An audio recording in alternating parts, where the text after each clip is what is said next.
And the policy we're talking about is cutting your taxes. Do you like that policy? Well, you're the hardworking people who provide the energy that makes this country run. And we're finally getting the government out of the way so you can do your jobs. Finally happening.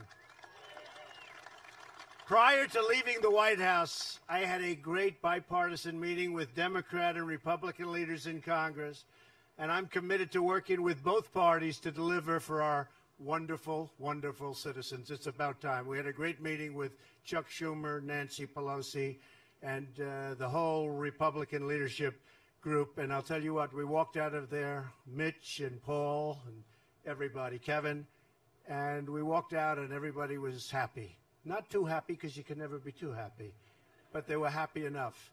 And it was nice to see that happen for a change, because that hasn't happened for a long time in this country, for a very long time. I want to take a moment to send our thoughts and prayers to the people of Texas and Louisiana who have truly suffered through a catastrophic hurricane. One of the worst hurricanes in our country's history, and guess what? We have another one coming. You see that. But our hearts are heavy with sadness for those who have lost everything. They've also filled us with hope, because you watched and you witnessed the unyielding strength and resilience of the American spirit. You looked at that in Texas. You looked at Louisiana. You saw the spirit. You saw the spirit of so many other people coming from all over. It was a great thing. I was there twice, and I will tell you, the people were absolutely incredible, what they've gone through. You would not believe this could have happened. And I know you have a little bit of a drought. They had the opposite, believe me. You're better off. You are better off. They had the absolute opposite. The compassion of our citizens and the courage of our first responders makes us all very proud to be an American.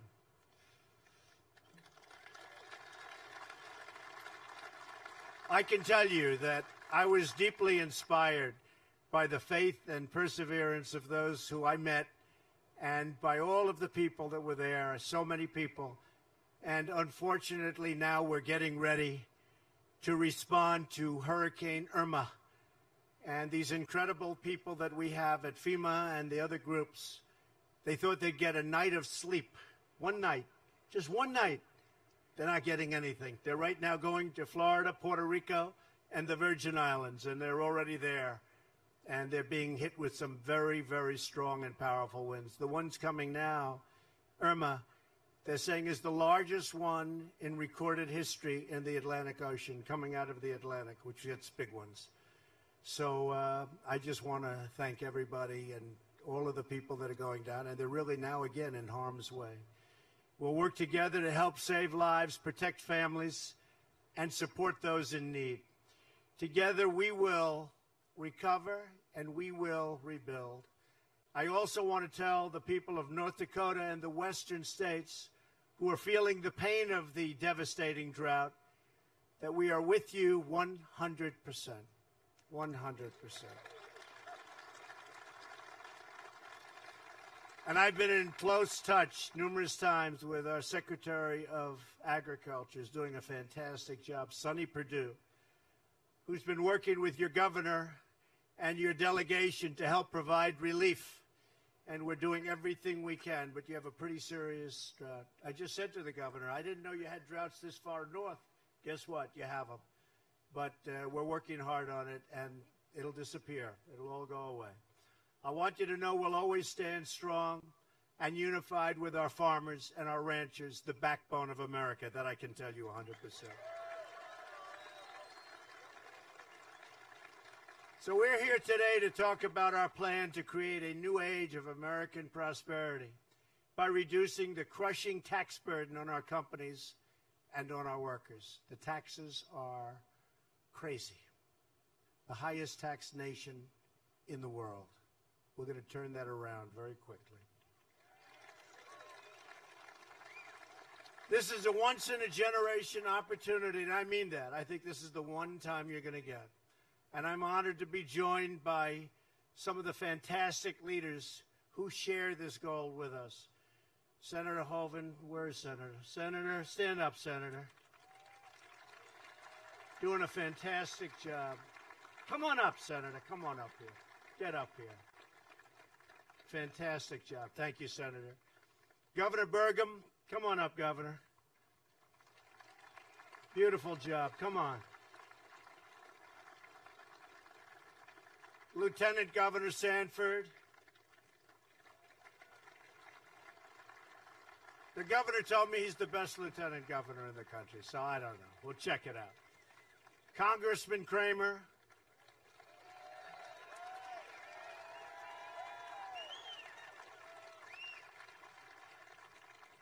Senator Heitkamp.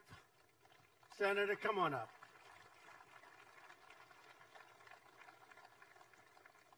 And I have to say, you are all in favor of tax cuts, aren't you? Absolutely. Come on up, Senator. These are great people. They work hard. They're for you 100%. And we just want their support because we need support. You see that with what's happening in Congress. Nobody can get anything through Congress. We need support. So thank you, Senator Heitkamp. Everyone's saying, what's she doing up here? But I'll tell you what, good woman, and I think we'll have your support. I hope we'll have your support. And thank you very much, Senator. Thank you for coming up. Senators, thank you. Thank you.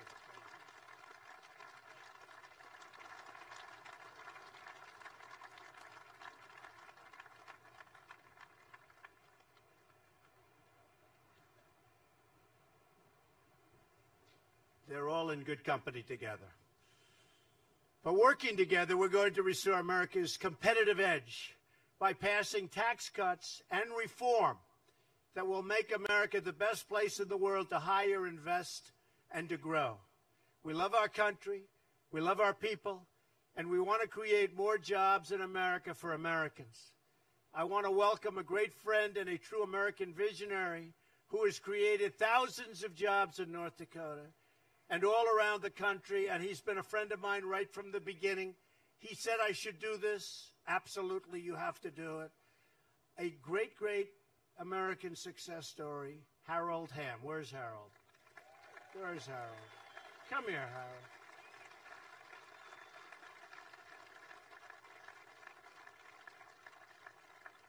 Thousands and thousands of jobs. You know, Barry Switzer was up in my office, and I never heard this, and you probably have heard this, but Harold was a little bit late, and Barry was talking to me. Barry's a great guy, great football coach. I think he won a Super Bowl and a college #1, right? And we were talking about Harold, who's a great friend of his. He said, you know that guy, Mr. Trump? That was before I was president. He said, that guy, these companies spend billions of dollars, and they're looking for oil. They don't find anything. Harold Hamm, he puts a straw in the ground, and oil flies out. That's why he's rich, I guess. Anyway, Harold, thank you very much. You want to say something? Go ahead. You find oil in North Dakota, in the Bakken. Thank you, Harold.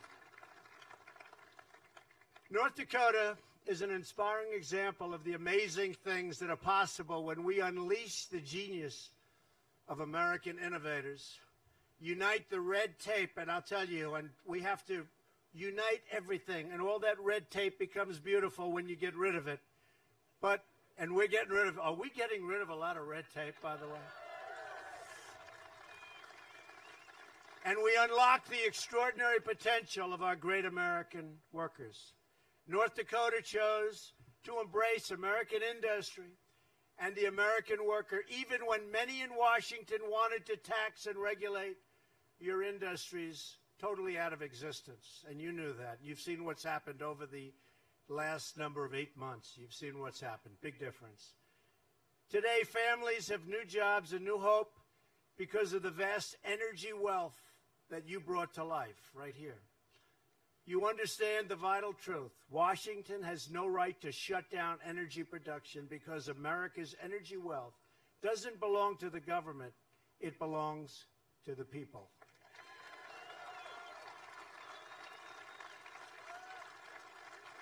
It belongs to hardworking patriots like you because of the North Dakota energy miracle, and I call it a miracle.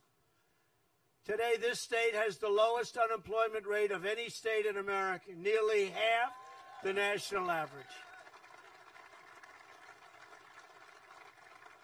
I want all of America to be inspired by what's happened in North Dakota and the North Dakota example. This state is a reminder of what can happen when we promote American jobs instead of obstructing American jobs, which has been happening, believe me.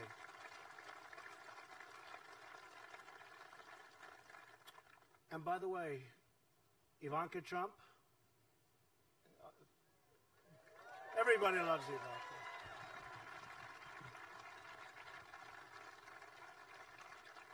Come up, honey. Should I bring Ivanka up? Come up.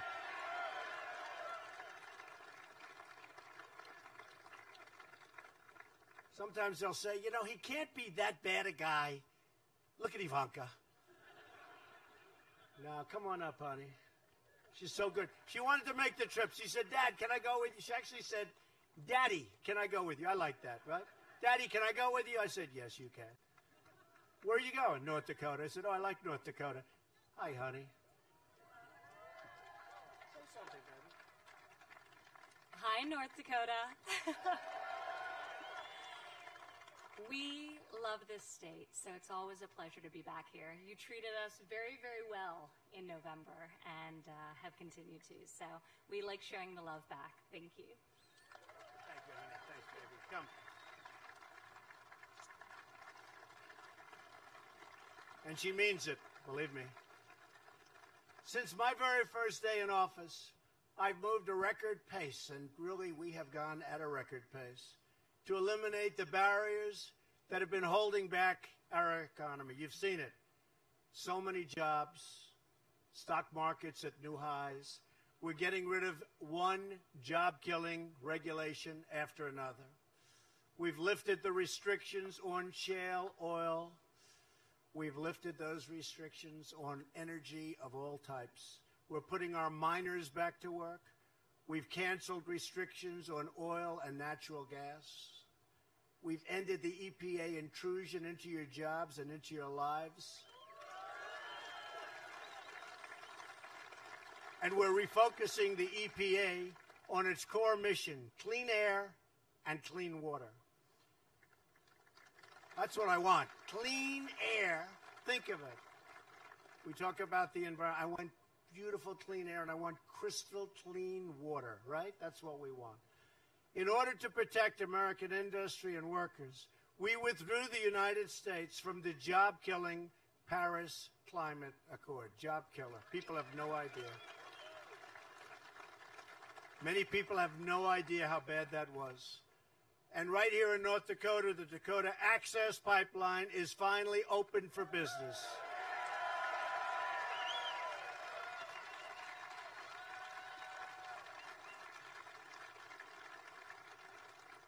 Now, what other politician, if elected president, would have done that one? They would have stayed so far away. And I did it immediately. And I didn't even do it in that case for jobs. It was the right thing to do. And that is flowing now beautifully. So it was the right thing to do. We opened it despite so many people that were on the other side, calling and asking for this not to happen. Please, we don't want it to happen. I said, why? They didn't know. There was no, they just didn't want it to happen. So I did that. I also did Keystone. You know about Keystone. Another one. Big one. Big. First couple of days in office, those two. 48,000 jobs. Tremendous, tremendous thing. I think environmentally better. I really believe that. Environmentally better. So I'm keeping my promises to the American people. I do what's right. That's all. I just do what's right. I don't think about it. I do what's right.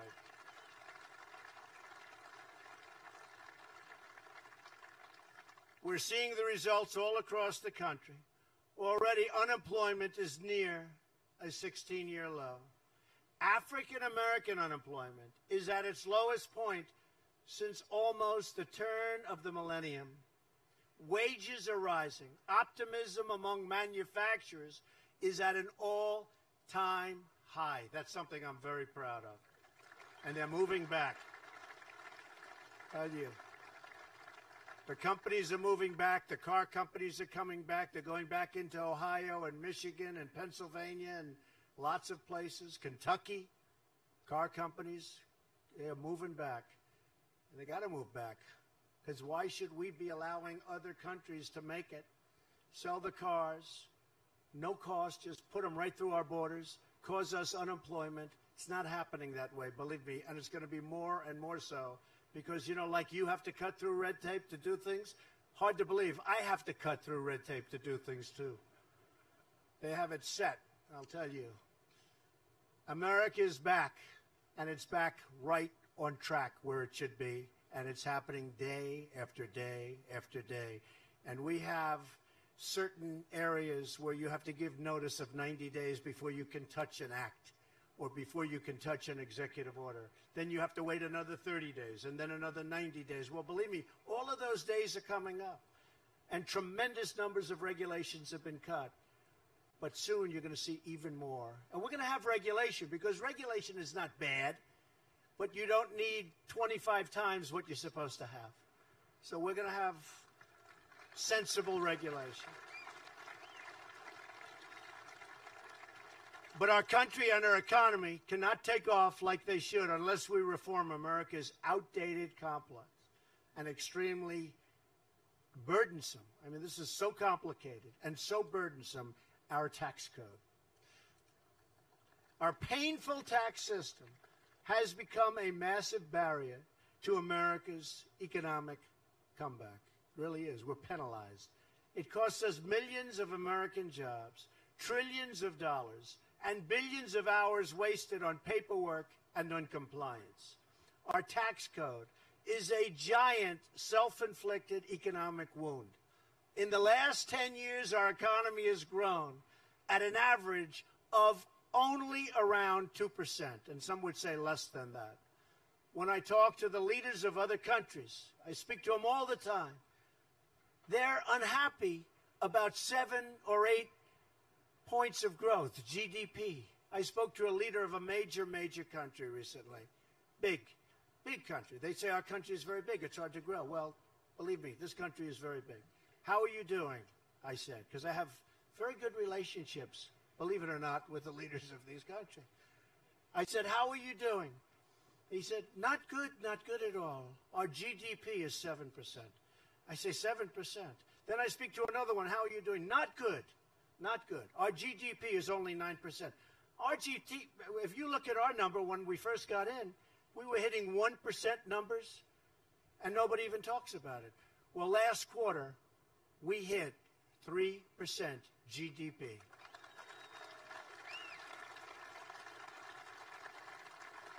And I'll tell you what, a lot of that had to do with the cutting of the regulation, and I think a lot of it had to do with optimism.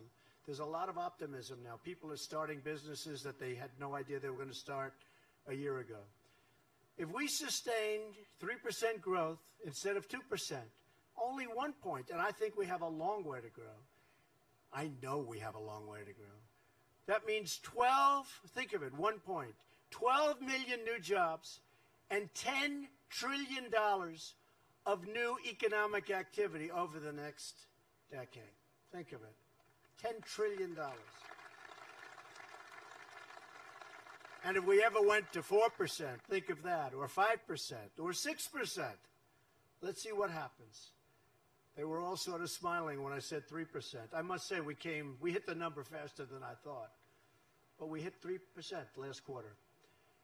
If we want to renew our prosperity, restore our opportunity, and reestablish our economic dominance, which is what we should be doing, then we need tax reform that is pro-growth, pro-jobs, pro-worker, pro-family, and yes, pro-American.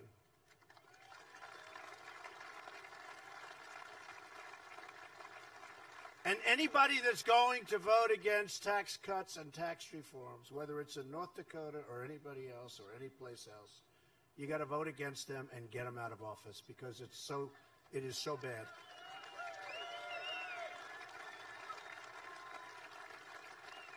This is not a close one. My administration is working with Congress to develop a plan that will deliver more jobs, higher pay, lower taxes, for businesses of all sizes and middle-class families all across the nation. So it's not only business taxes, it's middle-income families, it's families at every level, tax cuts. Our tax plan represents a sharp reversal from the failed policy of the past. America's high tax rates punish companies for doing business in America and encourages them to move to other countries. That's why you see in so many states, including here for a period of time, now people are starting to stay and companies are staying. They'd leave for Mexico and for other places, just routinely. Well, we've stopped it and we are stopping it. We're not going to let it happen. There has to be a price to pay when that happens, when they let our people go and that happens, and they think they can sell the product right back into the USA. There's going to be a big price to pay, and there has been, and that's why you're seeing a big change. These Washington policies have pushed industries and companies offshore, who then import their goods back into America and lay off their workers in the process. We end up with nothing. Not going to happen. My administration strongly rejects this offshoring model, and we've embraced a new model. It's called the American model. Very simple, the American model. Under the American model, we're reducing the burdens of our businesses as long as they do business in our country. We want them to do business made in the USA. We want them to do business in our country. We want our companies to hire and grow in America, to raise wages for American workers, and to help rebuild our American cities and towns. That is how we will all succeed and grow together as one team, one people, and one American family. It's love, one American family.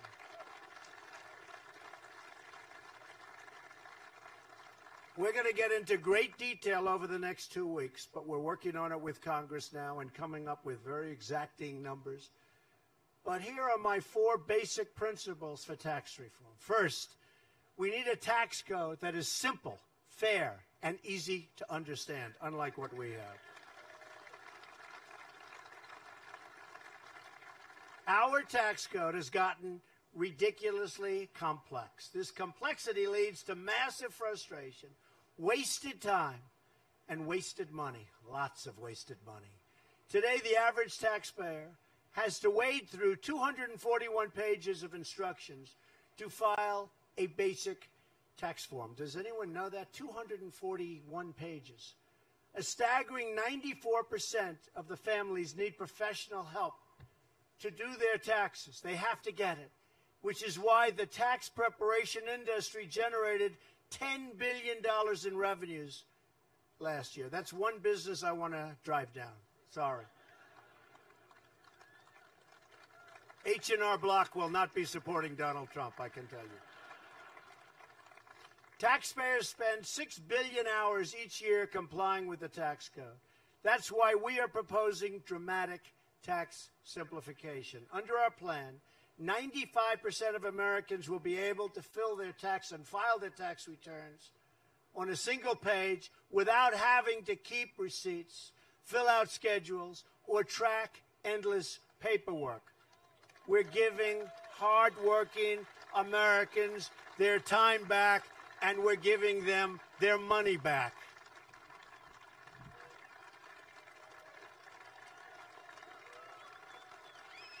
Thank you. Second, we will cut taxes for middle-class families. This is a major, major tax cut, the biggest since Ronald Reagan.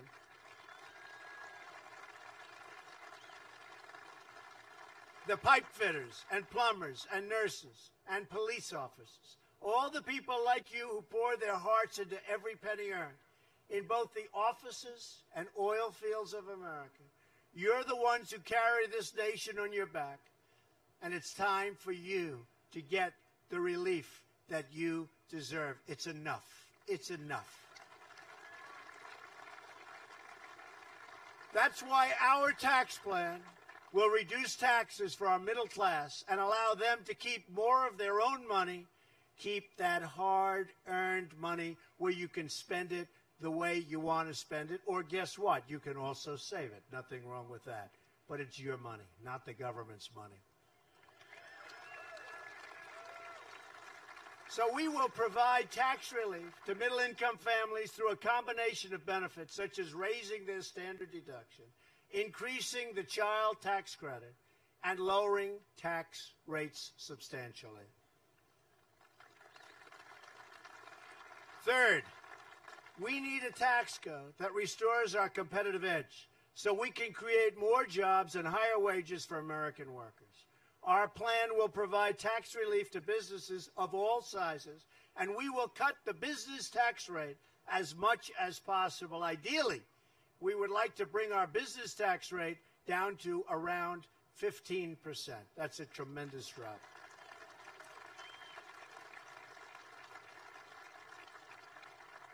All told, it'll be the greatest tax reduction in the history of our country, greater than ever before. So that's going to be something. You'll see a rocket ship. You will see something happen like you've never seen.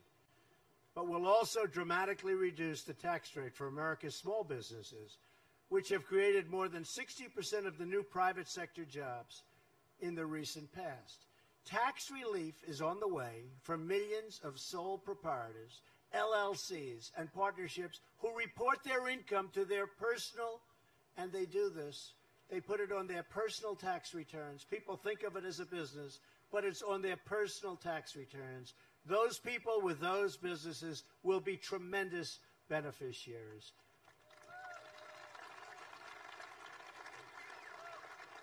Sounds like many of you have those businesses.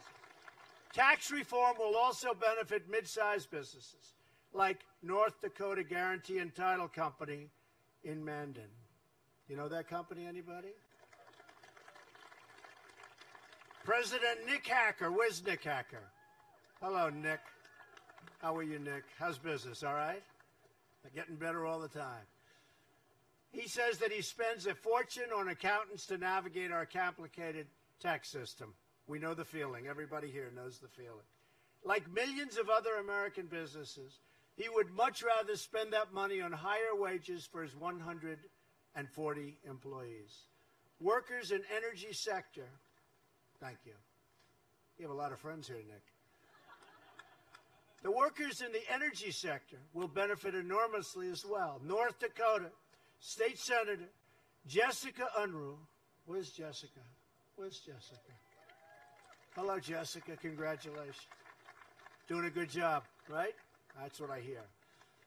Who's also an environmental specialist, says lower business taxes will be a catalyst for energy companies to hire countless of new American workers. So important. We will also protect small businesses and family farmers here in North Dakota and across the country by ending the death tax.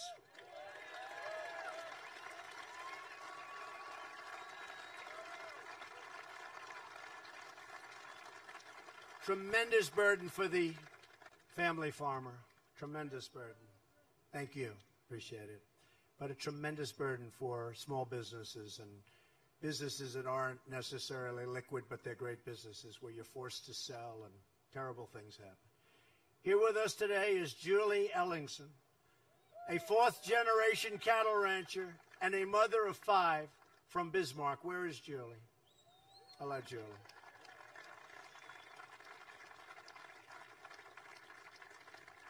Like many family ranchers, Julie worries about the death tax shutting down her family business and keeping her from passing it on to her children. It's a devastating tax. Julie, we are not going to allow the death tax or the inheritance tax or whatever you want to call it to crush the American dream. I'm not going to let it happen. So, fighting hard. Thank you, Julie. Ronald Reagan proved that cutting taxes in American businesses helps American workers win in the world marketplace. When President Reagan lowered taxes, American businesses beat out our foreign competition. Our economy boomed, the middle class thrived, and median family income increased. But then Washington stood by while other countries adopted our playbook. But they did it even better than us. They lowered their tax rates and reformed their tax systems to be more competitive substantially than that of the United States of America. And America went from leading the pack to following way behind. Now our business tax rate is the highest in the developed world, 60% higher than our foreign competitors. Pretty bad. Puts us at a big disadvantage. We're behind France, behind Germany, behind Canada, Japan, Ireland, Mexico, behind South Korea. We're dead last. Our high business tax is nothing more than a crushing tax on every product made in America. We have totally surrendered our competitive edge to other countries, but we're not surrendering anymore.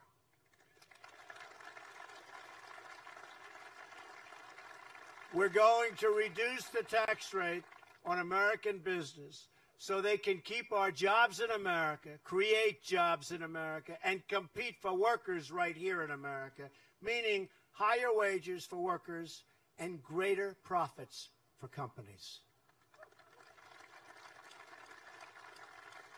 It's finally time to give the American worker a pay raise. That's what we're going to do.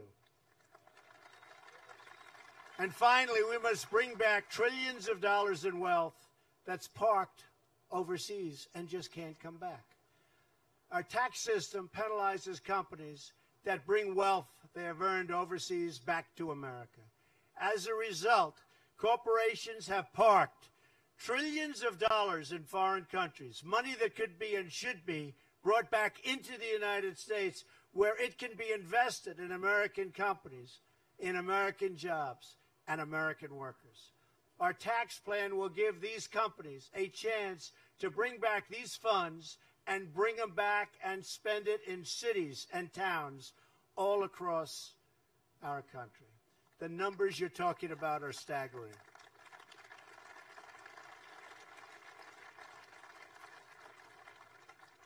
The numbers we're talking about are probably between $3.5 and $5 trillion that cannot come back into our. And think of it, the Democrats wanted to come back, the Republicans wanted to come back. They have for years, and nothing gets done. We're going to get it done.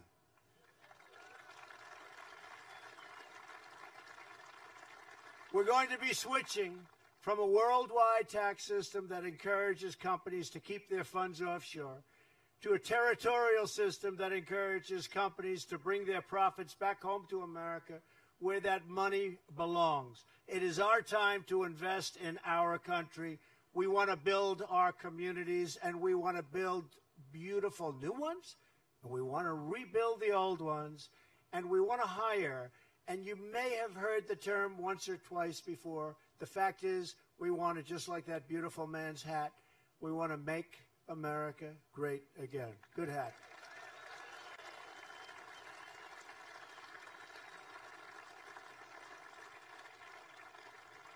This is a once-in-a-generation opportunity to reform taxes, rebuild our economy, and restore America's competitive edge.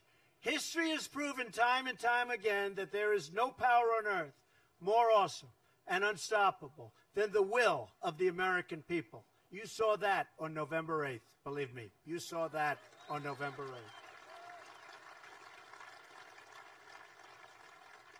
If you demand it, and if you call up people in Congress, good people, sometimes maybe not the right intention, but good people, Congress will deliver on it because they have no choice. So you have to call your congressmen, you have to call your senators, you have to make sure that they do what they have to do. And believe me, we haven't given up on health care. We haven't given up on health care. We never give up. One vote. One vote. Think of it. One vote. Terrible, terrible situation took place that night. We can't let that happen again. We cannot let that happen again. But we'll get it done one way or the other. But only if you demand it. Only if you, the American people, tell Congress to stop putting party first and start putting America first. Only then will it happen.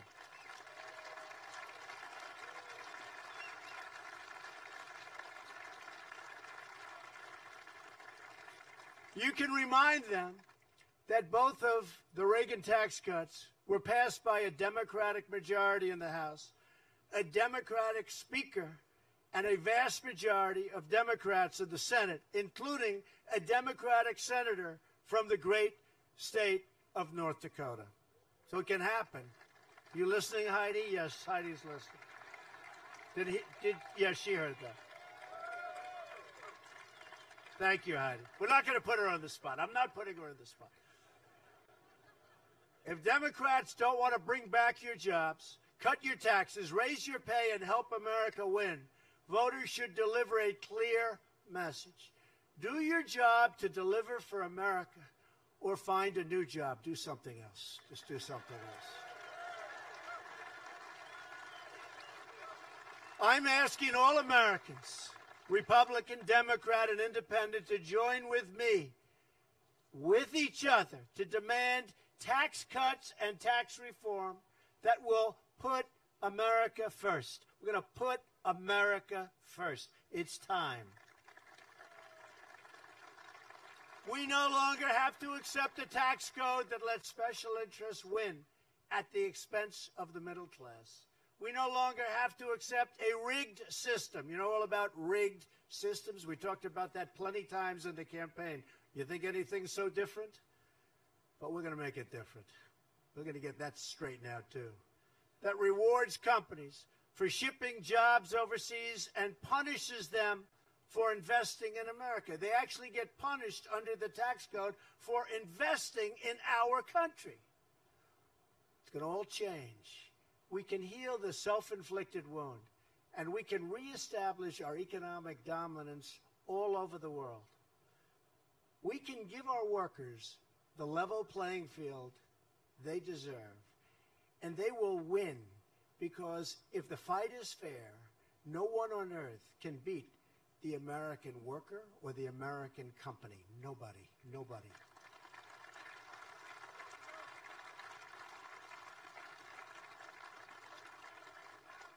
When we do, store shelves all across this country, those shelves are going to be so packed.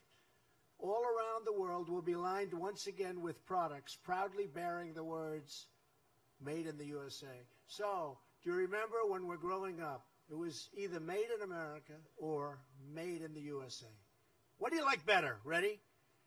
Made in America, made in the USA. What do you like? You like made in the USA? Seems to be. We should pick one or the other, probably. But we want to have one or the other. I think made in the USA, right? Made in the USA. There was such pride in that label, such incredible pride.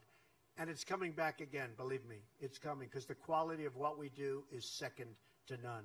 If America comes together, if the people speak with one voice, we will bring back our jobs, we will bring back our wealth. And for every citizen across our great land, we will bring back the American dream. Bring it back. I want to thank the people of North Dakota who have been so incredible to me. I have so many friends here. I have so many people that I respect from this incredible state. I want to thank you.